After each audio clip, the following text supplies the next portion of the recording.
Bag boy. Bagging groceries may sound like a dull job, but bills need to be paid, and right now my design skills are apparently not up to par with the class of 2017. I work 3 nights a week and close up the supermarket after, as I have for the past 2 months. The night manager usually does this, but he's been dealing with a newborn, and I have little to do lately, so felt obliged when he asked, promising an hour overtime.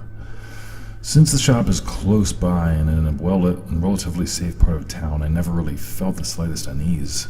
Earlier tonight, however, I saw something wrong with my reflection, and my world began drifting deeper into darkness.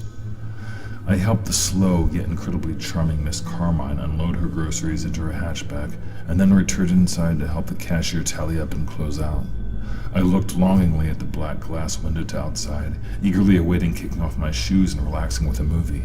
The bright lights in the supermarket created a mirror effect, and I stared at my slumped self, aware of how miserable I looked, and I tried to smile. I returned some stray cans, swept the area, and headed out to fetch the carts.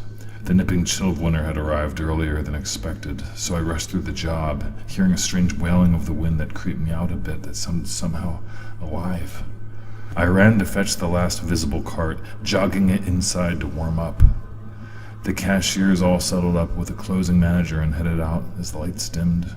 I said my goodbyes, mopped the floors, and looked at the view through the black glass of the now vacant parking lot, my reflection illuminated with the aisles of cans and preserves behind me. I turned my head and saw my reflection do so with a trail effect that was unnatural and off. I blinked, disbelieving, and stared at my reflection intently, realizing something was different. It was like a double exposure, and in that moment I realized someone seemed to be outside, mimicking my exact motions, looking in. I nervously stared at the unseen form covered by my own bright reflection in the black mirrored glass, slowly approaching the large pane as shivers climbed my neck. As I stepped forward, the form followed my steps, getting closer until I could just make out a hairless head and shadow of a face within the streetlit sliver of the silhouette's edge. I walked slowly over to the pane, watching my reflection trail a slightly misaligned form from outside just feet away, separated by that tall pane of glass. I edged closer and closer until my face was inches from the glass, my own backlit shadow finally revealing the face only inches away, and I screamed. In the blackness of the entrance sidewalk in front of this empty lot stood a man with no hair, eyes or nose, just creases as if his head was silly putty pressed into repeatedly by a wide chisel above the black, lipless mouth.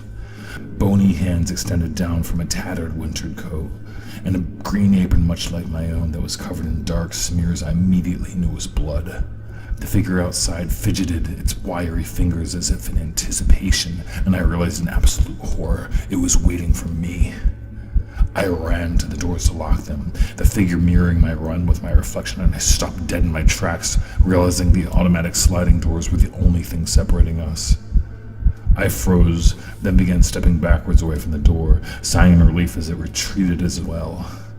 I remembered Tom, the guy I'd replaced when I'd started, who just ditched work and never came back one evening. I realized that Tom's apron was likely the bloodied one at war.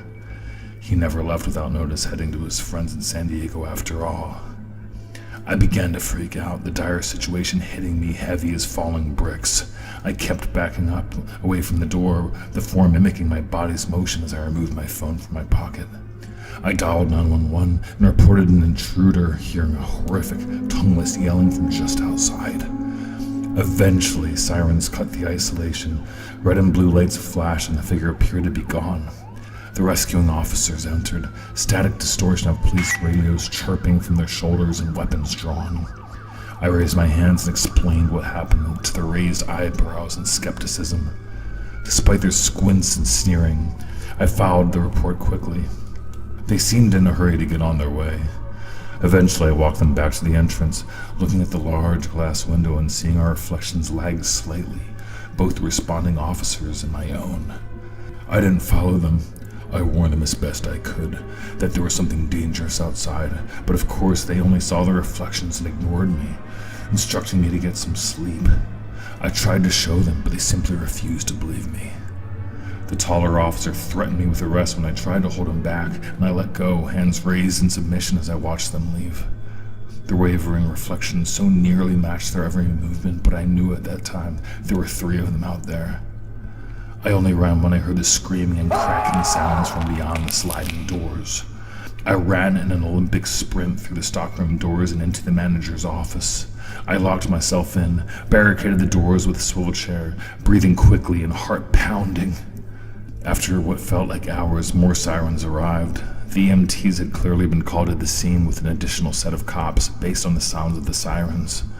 I'm just waiting in the dark recesses of the stockroom now, trying to ignore the almost human grunts and yells from the darkness surrounding the office. I bagged enough today without joining those poor officers outside on the zippered plastic delivery to the coroner. I just wish my reflection in the glass windows of the office stayed still, instead of inching ever so slowly out of alignment towards the office door.